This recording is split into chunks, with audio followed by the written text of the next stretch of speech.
Thank you very much, Mike, for that introduction. And good morning to all of you, ladies and gentlemen. I'm absolutely delighted to be here today for a couple of reasons. The first reason is that there's a lot of my good friends here, and I'm sharing with them a special day because I officially retired from work at midnight last night.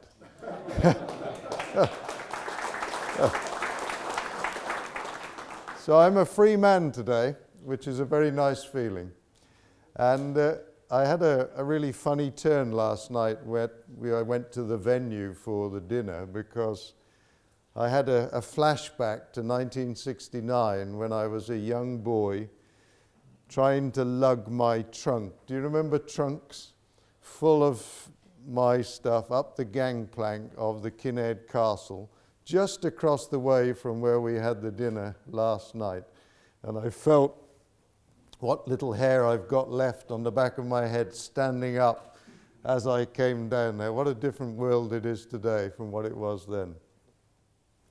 But it's been a great time, and I've really enjoyed the whole thing. Now, I don't know what I've done here. He showed me how to do this earlier, but I'm going to do his presentation again now. The other thing that I didn't know about 26 years ago when I wrote a book on marine surveying, and I wrote it because I needed some money, and somebody said to me that they would give me an advance if I wrote a book. So I wrote a book on marine surveying, and I was desperate to sell this book, and somebody from IBC, the conference producers in those days, came to me and said, "We hear you've written a book on marine surveying, would you like to run a conference?" And I thought, great, I'll be able to sell some books. So we set up the first marine surveying conference, and I think it was the first one ever in the world, and the whole thing was driven by my desire to sell books. But when I was setting it up, I discovered that there weren't any real representative bodies for marine surveyors. There wasn't anything like what we've got here today. And at that conference was Bill McDonald and one or two other forward-thinking people. And they then picked up this idea and took it forward. And I think I'm absolutely amazed and I'm astonished, and I feel something of a sense of pride too, that my greed 26 years ago has led to this fantastic institute you've got today. So I want to just congratulate all of you on what you've achieved over that period. And I hasten to say that I had nothing to do with it at all, except as a journalist to occasionally criticize and attack you in what I hoped was a friendly way. So, I stopped being a marine surveyor and I became a journalist by accident. And after a while of being a journalist, I discovered that there was more money in manipulating other journalists than being a journalist myself. So I went into PR and crisis management. And what I want to talk to you about today is a little bit about crisis management. I'm just going to tell you a bit about some crises that have happened, just to put it into context. And I'm going to give you a few tips that might stand you in good stead yourself, some easy answers to difficult questions for the future. So first of all, what is a crisis? Well, it's very simple. A crisis is a crisis if the media thinks it's a crisis. It's as simple as that. You can kill as many seafarers as you like. You can spill as much oil as you like, and it doesn't matter as long as the media doesn't see it. A relatively minor incident, though, can destroy your company. Here's an example of what the media sees and doesn't see. Who remembers 2 years ago there was a major fire in a garment factory in Pakistan where several hundred garment workers were killed because the fire exits were all locked and blocked? Do you remember that? Now, how many of you know that a major IIMS classification society issued a workplace safety certificate and a fire safety certificate for that specific factory 1 week before the incident where those people killed. Did any of you know that? Not only that, even worse, not one single person from that major classification society had ever set foot in Pakistan before that certificate was issued. Now, if that had come out in the media, that wouldn't have been great for the business of that class society, would it? But it didn't get out in the media because the incident happened in Pakistan. It's difficult for mainstream media to act there and get hold of news. And the news moved on because, frankly, the world doesn't care about dead garment workers. It's a terrible comment, but it's true. And the same thing happens in seafaring accidents. Who remembers the Sea Empress? 1996, she spilt 72,000 tons of crude oil into Milford Haven. Made a bit of a fuss at the time, but there was no major impact on maritime legislation. There were no big changes to the way anything was done because of that. There was no big political overreaction. But then think a little bit later, 4 years later, came the Erika. And the Erika spilt less than half of the same amount of oil, less than half the amount of oil into the Bay of Biscay. And that led to an enormous political reaction and an enormous amount of new legislation for shipping in Europe and globally. What was the difference between the two? One man was part of the difference. Peter Cooney. Does anybody know Peter Cooney? He was the managing director of Akko Marit at the time, the managers of the Sea Empress. And he was prepared for dealing with the media, and he was good at dealing with the media, and he made sure that the incident was presented in a reasonable way and there wasn't a massive overreaction. Completely the opposite situation with the Erika.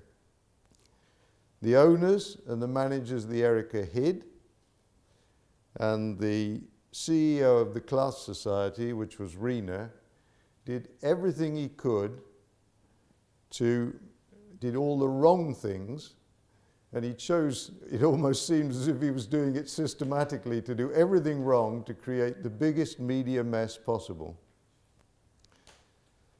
So, when we talk about crisis management, part of what I want to say today is that it's very important to have a good boss on your side. You need a good chief executive who's willing to go out and speak to the media and deal with them. And you also need to be lucky. So Peter was lucky in that case because he had other people to blame. The harbour authority and the salvors were unable to step up to the plate publicly, and Peter was able to dominate the landscape and to control the dialogue. And having someone else to blame is a really important part of crisis management. And later on I'm going to tell you a story about how we did that in one case. A little bit about context before we go on. Not all crises are oil-related or people-related. Most of you are surveyors in here today, and many of you will have attended casualties and oil spills and other types of physical crises involving ships. And in fact, I have stood on the deck of ships in a boiler suit with some of you sitting here today. But there are lots of other crises, financial ones, which have a bigger impact on companies, or scandals of all sorts of things. After the 2008 financial crash, my PR company had 3 major international ship-owning groups go bankrupt. And they're 3 household names that you would all know in the shipping industry.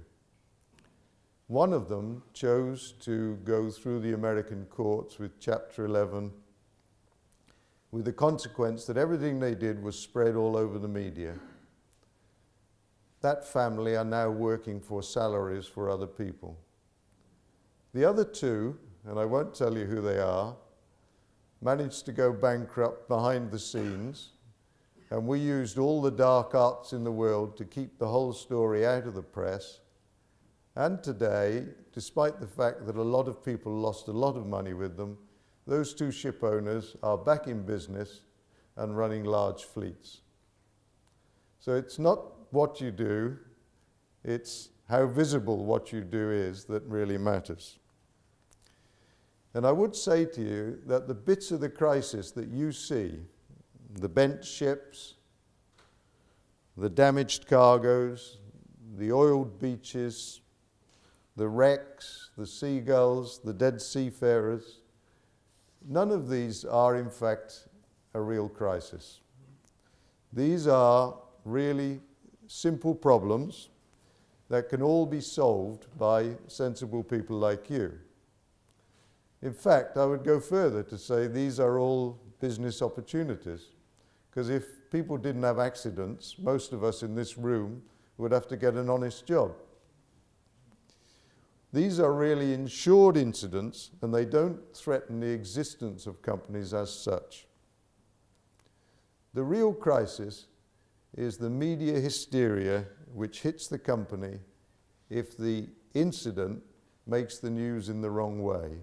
And that cannot be easily fixed, and it can have a profound and lasting effect on the business of the company. Now, for good or bad, maybe we had rotten clients, I don't know, but in the last 25 years, 22 years, I've been involved in nearly every major crisis in shipping, one way or another, oil and non-oil. And what I've learned is that they all have to be taken seriously, however small the actual physical incident is. And just because there's no oil on the beach doesn't mean that you don't have to take it seriously. Because, as I said at the beginning, a crisis is anything the press thinks is a crisis. So I'm going to tell you, if I can find the right button, about a few crises today and what companies should do and what they really do. So let's just go back and talk about the Erika for a moment. This photograph must have appeared in the press about 1 million times, I think, around about the period of the Erika sinking. And in many ways, it was the mother of all crises, because it led to a massive change in the way shipping acts. And if shipping needed an example of the power of the press, the Erika was this. And the funny thing is that nobody died. Nobody died in this case. The master got the ship close enough to the coast. He got the crew off with the French search and rescue authorities. Almost at the same time as this, within a very short period of the Erika, 2 other Maltese flag Rena-class ships sank in European waters with extensive loss of life, the Crystal and the Averley Sun. Did they make the press? Do any of you know about them? No. Do you know why you don't know about them? Because they didn't spill any oil. And they didn't spill any oil on French beaches. That's the important thing here. When the Erika went down, there was a furore, and the European Commission gave itself the green light to start regulating shipping like it had never been regulated before. And that's because the Erika went down off the coast of France. It polluted the main tourist beaches of France. The French petits bourgeois don't take anything which hits their pockets lightly. And they whipped up a frenzy in the French press. The owner hid, the managers hid, the register hid, the trade press got hold of it, the national press got hold of it, and the CEO of Rena did everything he could to make it a worse mess. And that's how the Erika became such a big story, when no one was killed, and why the Crystal where the entire crew was lost. Nobody knows about it. Rena ended up, I don't know if you remember the press around the time of the Erika, but Lloyd's List was running a front page every few days about Rena and class societies. And Rena ended up carrying the blame for the Erika to a large degree. Rena and Total, the charterers. And a lot of it was because the chief executive of Rena at the time was a guy called Nicholas Quasafiki, a lovely, lovely man, but he was an engineer in a class society that was effectively in those days almost as an extension of the civil service. And he just didn't think the press mattered. He was convinced that Rena had done its job right. That was enough. And he didn't want to get up in the morning and explain the truths of what had happened. We tried to help him at the beginning. He didn't like our advice, so he hired Hill and Knowlton. He didn't like their advice, so he didn't do anything. And at the time, we were already working for Bureau Veritas. And when Rena approached us, I said no. I'm sorry, I can't help you. But I rang Bernardin, who was then the managing director of Bureau Veritas, and I told him. And he said, John, ring them back and go and help them, because they're not only going to destroy themselves, they're going to destroy the whole institution of classification if we let them. So I ended up going back to Rena and saying, yes, I'll come and help you. And we did our best, but it wasn't easy, I will tell you. I mean, one little story. We persuaded Nicholas Quasafiki that he should do an interview with Lloyd's List. We found a tame journalist in Lloyd's List, a good friend of ours, who was a young woman. We gave her a good briefing. We brought her to Genoa. We briefed Nicola on how he had to behave and what he had to do.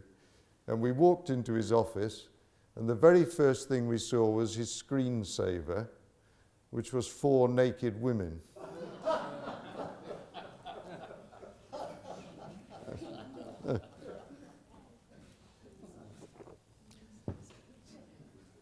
So my tame journalist turned into a raging harpy, and I got a good slapping that night. But I'm not going to tell you the whole story of that, but one way or another, with a few dark arts, we did actually save the life of Rena. It would be too much of an extension to say we saved class. But we weren't able to stop the furore, and as you know, that led on to all sorts of other consequences for shipping. Let's just talk about a couple more examples. So, who remembers Norwegian Cruise Line, the Norwegian Dream? So they had a little bump in the night. They hit a Hanjin container ship in the southern end of the North Sea. And nothing much happened. One passenger had a broken leg, I think, and they had a dent in the front of the ship. But the owner of Norwegian Cruise Line was a young Norwegian, very rich, and he didn't want to take any advice at all about how he should handle this situation.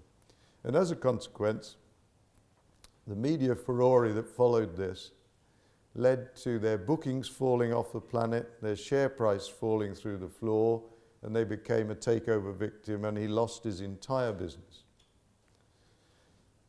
I was called that night, 15 minutes after the incident happened, by Vikborg Rhein, the Norwegian law firm. We had a relationship with them. And they asked us to give them some advice for NCL.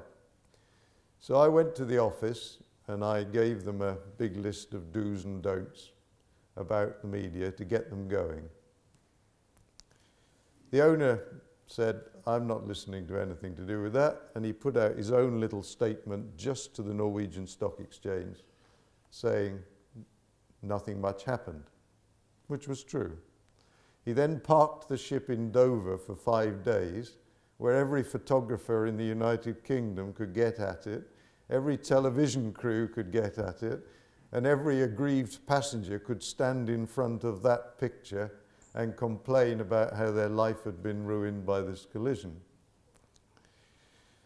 Some years later, I met the vice president of Norwegian Cruise Line at the time, Sven Dahl, who was a grizzled old Norwegian ex-mariner. And he told me he still had that list of do's and don'ts I'd sent pinned to his office wall. The only difference was that it was his home office now because he didn't have a job anymore. Couple of other crises, different ones. What about the Liberian Registry? How many of you here work for the Liberian Registry doing jobs? A few of you, okay. So this is a long-running, slow-burning crisis. It's always been a high-standard registry. It's always had good owners, and it's always had an exemplary record in safety terms. It nearly always comes near the top of any port state control whitelist. But if you go back 20 years, it was linked to an awful regime. It was linked to a bitter fight between two different people who had those who'd been running the registry and those who'd taken over running it. And it was under constant attack from the former operators and the ITF. But the new owners and the new managers of the Liberian Registry, LISCA, just thought it didn't matter. The press doesn't matter, we'll carry on. So we had the press full of pictures with babies with their arms chopped off. I've spared you a picture of that today, and all this sort of stuff. And this had the effect that a lot of the major clients of the Liberian Registry came to LISCA and said, unless you get rid of all this noise, we're leaving the Liberian flag. And they lost one or two big companies, particularly the cruise companies. So the chief executive of LISCA at the time woke up and he said, right, we've got to deal with this. And he really began to engage with the whole idea of public perception and media and just stop the crisis. So we started putting out good news about the Liberian Registry. We started doing constant rebuttals of nonsense put out by the enemies of it. And it was a long, slow process, but we turned it round. And I think today the Liberian Registry has got quite a good perception in the world. And it's lost all that perception of links to this awful regime. It's got twice as much tonnage as it ever had, and it's doing very nicely, thank you. John, 5 minutes, please. 5 minutes, okay. One more where things went right. This was the treasure. This is a good example of blaming things on other people. I don't know if you remember this, it was a big bulker. A big chunk of steel fell off the side in the South Atlantic, and it was taken to Saldanha Bay as a port of refuge. It was BV class, and the vessel was then taken round to nearer to Cape Town, where it sank and killed a lot of penguins in the process. Now in this case, BV managed to get away with it. They didn't get a lot of flack from it because they stood up, they were ready, they issued a press release saying these are the facts, and then, crucially, they said it wouldn't have sunk there if it had been allowed to stay in Saldanha Bay. And they made started a big campaign for the story about ports of refuge. The media duly picked up this whole ports of refuge story, and not one single journalist came round and asked, yeah, but why did that steel fall off in the first place? And I don't know if any of you know Bill Dernier here. I know Alan knows him. He was at the time the boss of the South African Marine Safety Organization. I can't remember what they called it at the time, Department of Transport. And I knew Bill because he'd worked for me previously when I'd been out there. And he rang me up. He said, John, it's Bill Dernier here. I said, hi, Bill, how are you? He said, John, I want to know, have you got your wings with you? I said, what do you mean by that? He said, because you're going to need your effing wings because I'm going to throw you off the roof. because the South African Department of Transport had ended up with all of the blame for this mess from the Treasure, just because we'd started this story of ports of refuge. Now to Costa Concordia. When this ship hit the rocks, I was one of the first people to be called.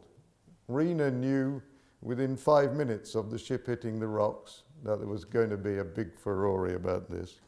They'd issued all the certification, including the ISM certification, and they were very close to the people running Costa, and they did not want to get in the shit over this one.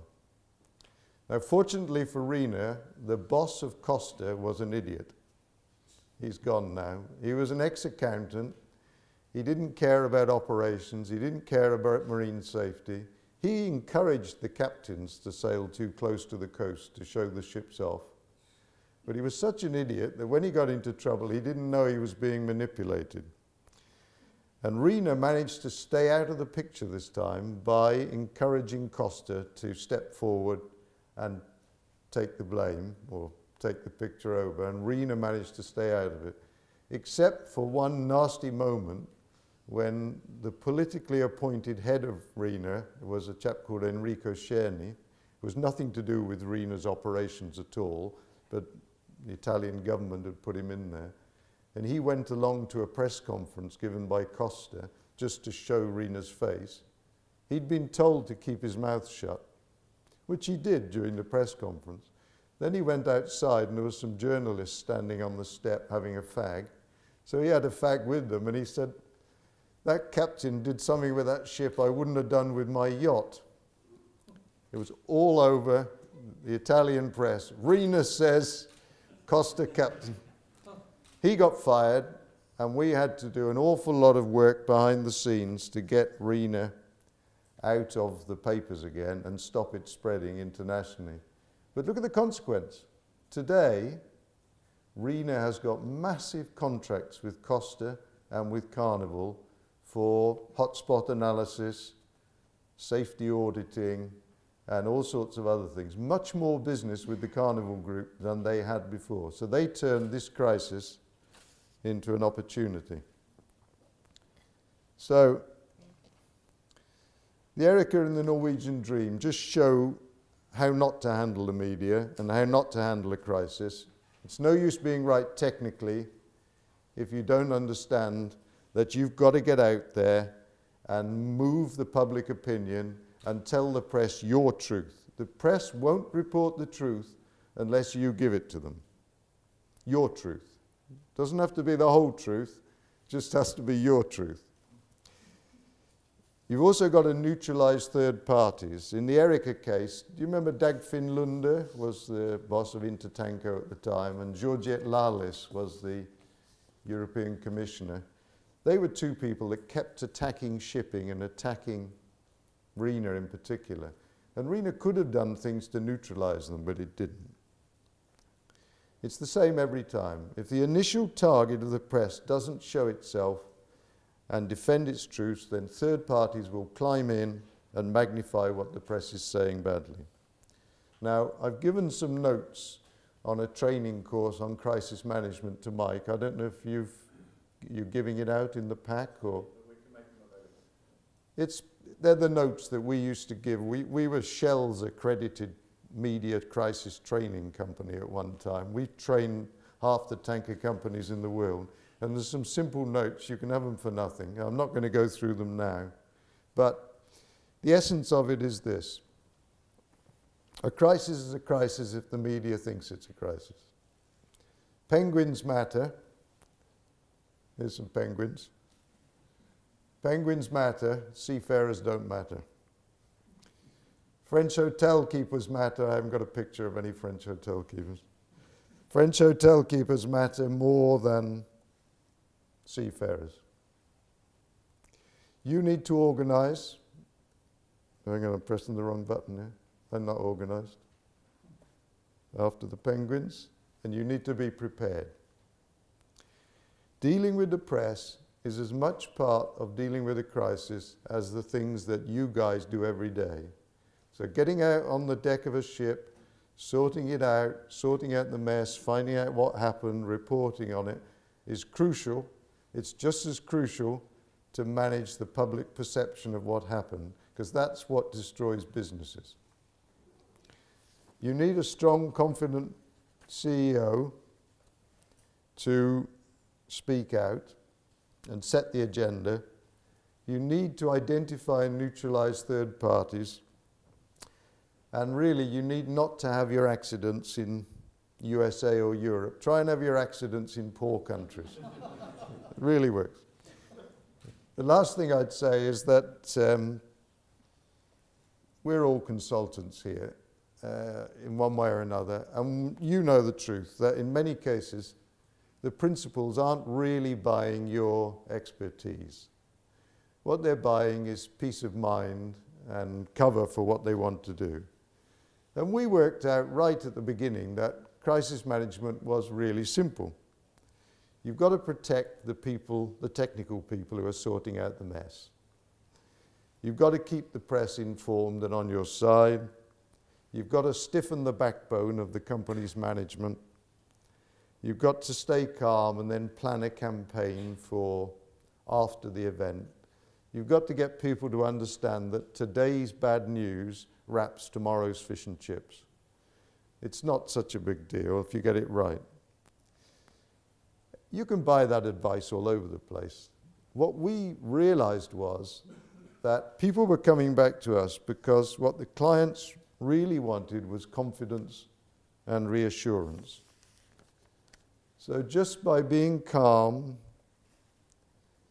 being detached, being the only person at the table who'd had a good night's sleep, you could help people to make clear choices and you could exude confidence. And that was enough to stop silly things happening, to get the managers on the right track, and crucially, to give space to the technical people to sort out the mess in peace without the company collapsing around them. So what I would say to you is be calm, be happy, speak the truth, don't speak all of the truth, and a crisis won't be a crisis anymore. Thank you.